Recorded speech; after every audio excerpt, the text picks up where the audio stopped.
అందరికీ నమస్కారం. నా పేరు చూకుల దుర్గాప్రసాద్ శాస్త్రి, ఆంధ్రప్రదేశ్ బ్రాహ్మణ వెల్ఫేర్ కార్పొరేషన్ డైరెక్టర్, బాపట్ల జిల్లా, బాపట్ల. ఈ రోజున ఒక ప్రధాన అంశంతో ఈరోజు మీ ముందుకు వస్తూ, గత వైసీపీ ప్రభుత్వంలో కోడిగుడ్ల మీద ఈకల పీకచ్చు అని చెప్పిన ఘనుడు, మాజీ ఐటీ శాఖ మంత్రి, అంటే ఐటీ శాఖకు అర్థం కూడా తెలియని మంత్రి, ఈ రోజున కూటమి ప్రభుత్వంలో ఒక హోమ్ మినిస్టర్గా ఉన్న వంగలపూడి అనిత గారి మీద ఒక వ్యాఖ్యలు చేయడం జరిగింది. ఆ వ్యాఖ్యలు ఏం మాట్లాడాడు అనేది ఒక్కసారి మన ఒక వీడియో చూసిన తర్వాత మనం విశ్లేషణకు వెళ్దాము. కోడిగుడ్ల మీద ఈకలు పీకచ్చు అని చెప్పిన ఏకైక మంత్రి ఎవరయ్యా అంటే మన గుడివాడ అమర్నాథ్. ఆయన గురించి ఒకసారి విశ్లేషణకు వెళ్దాం. ఒక్కసారి వీడియో చూడండి. ఇక్కడ ఉన్నటువంటి మంత్రులు కొంతమంది మాట్లాడుతూ ఉన్నారు. మనకు ఒక మేకప్ మంత్రి ఉంది. మీ అందరూ చెప్పాల్సింది సరిగ్గా ఇటువంటి ఎండలో తీసుకెళ్తే కేజీ బయట పడుతుంది. కేజీ పుట్టి పెట్టవచ్చు, మనం వాళ్ళు పుట్టి పెట్టుకోవచ్చు.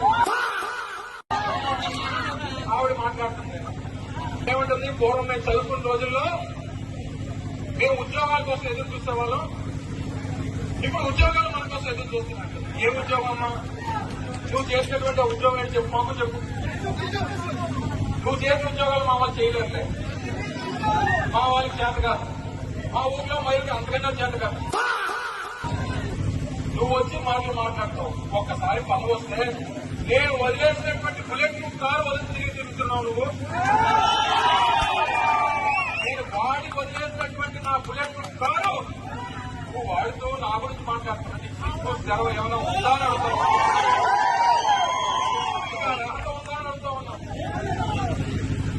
ఏదో గొడవ వచ్చేసరికి నలుగురు గమ్మెలు వెనక్కి తిరిగేసరికి మాకు గమ్మెలతో పని లేదు, నన్ను కంటికి రెప్పలా కాపాడుకునేటువంటి నీకు పదవి పోతే నలుగురు కూడా వెనక్కి వచ్చేటువంటి పరిస్థితి ఉండదు. నాకు పదవి ఉన్నా పదవి లేకపోయినా వేలాది మంది కార్యకర్తలు వెనక్కి తిరిగేది. విన్నారు కదండి ఆ యొక్క వీడియో, ఆయన మాట్లాడిన మాటలు. ఆయన ప్రధాన అంశాలు మూడు సంభాషించారు దీంట్లో. ఒకటి, వంగలపూడి అనిత గారు హోమ్ మినిస్టర్ గారికి మేకప్ గురించి మాట్లాడారు. కనీసం మనకు ఒక సభ్యత, ఒక సంస్కారం అనేది ఒకటి ఉంది. స్త్రీలను గౌరవించడం మన పద్ధతి. స్త్రీలు అలంకార ప్రియులు. ఏ స్త్రీ అయినా, ఏ స్త్రీ మాతృమూర్తి అయినా అలంకారం చేసుకుంటుంది. దాంట్లో తప్పు పట్టాల్సినంత అవసరం ఏమీ లేదు. ప్రతి స్త్రీ కూడా అలంకార ప్రియం కాబట్టి అలంకారంగా చక్కగా ఉంటారు. ఎందుకంటే లక్ష్మీదేవి కళ ఒట్టిపడేటట్లుగా వాళ్ళు అలంకరణ చేసుకుంటారు. తర్వాత వచ్చేటప్పటికి ఒక రాష్ట్ర హోమ్ మినిస్టర్, ఒక స్త్రీ మాతృమూర్తి, ఆమెను మాట్లాడుతున్నారంటే ఇలాంటి వైసీపీ నాయకులకి అసలు నిజంగా సిగ్గుందా అని అడుగుతున్నా. మీ ప్రభుత్వంలో కేవలము మీ ప్రభుత్వ పరిపాలనలో కూడా అప్పట్లో అందరిని ఇష్టానుసారంగా తిట్టటము, ఒక స్త్రీలనే కాదు పురుషులనే కాదు రకరకాలుగా మీరు హింసలు పెట్టిన దాఖలాలు చాలా మేము చూసాం.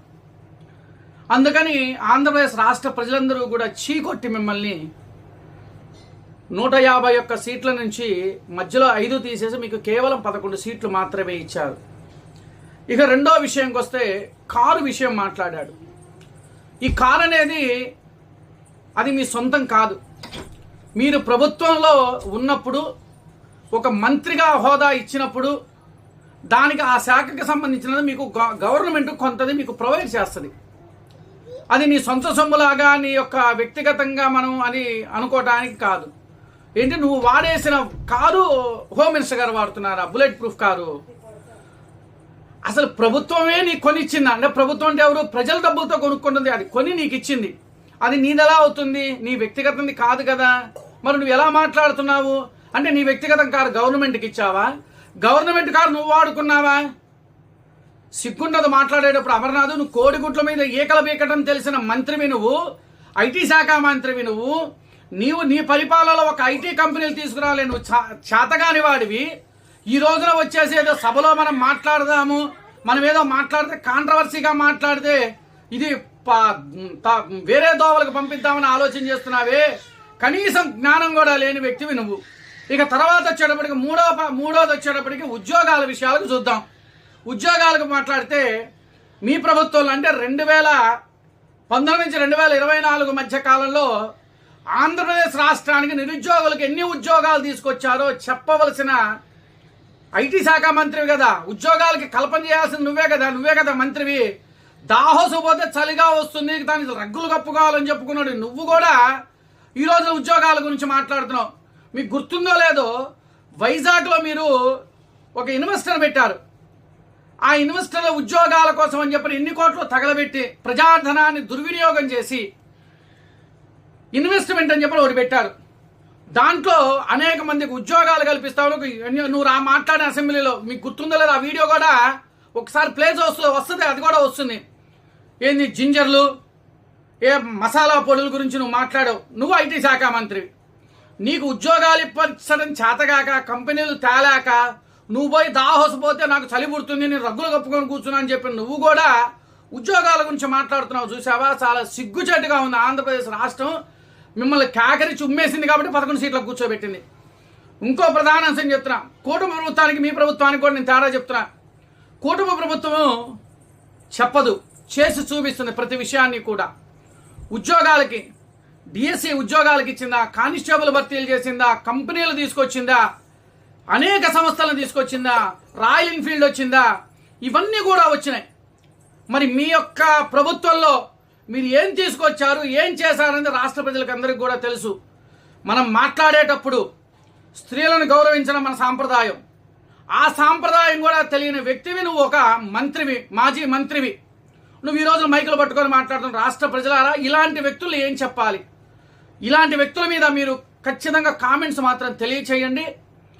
ఇలాంటి వ్యక్తుల్ని మనం అసలు సభ్యతా సంస్కారం లేని వ్యక్తులు ఎవరయ్యా అంటే ఈ వైసీపీ ప్రభుత్వంలో వైసీపీ ప్రభుత్వంలో కొంతమంది ఉన్న నాయకులు సభ్యతా సంస్కారం లేకుండా మాట్లాడుతున్నది చాలా సిగ్గుచేటుగా ఉంది. రాష్ట్ర ప్రజలు ఒక్కసారి మనం ఆలోచించండి, కామెంట్స్ తెలియజేయాలని చెప్పి కోరుకుంటూ ఉన్నాను. నమస్కారం. నా పేరు చూకుల దుర్గాప్రసాద్ శాస్త్రి, ఆంధ్రప్రదేశ్ బ్రాహ్మణ వెల్ఫేర్ కార్పొరేషన్ డైరెక్టర్, బాపట్ల జిల్లా, బాపట్ల.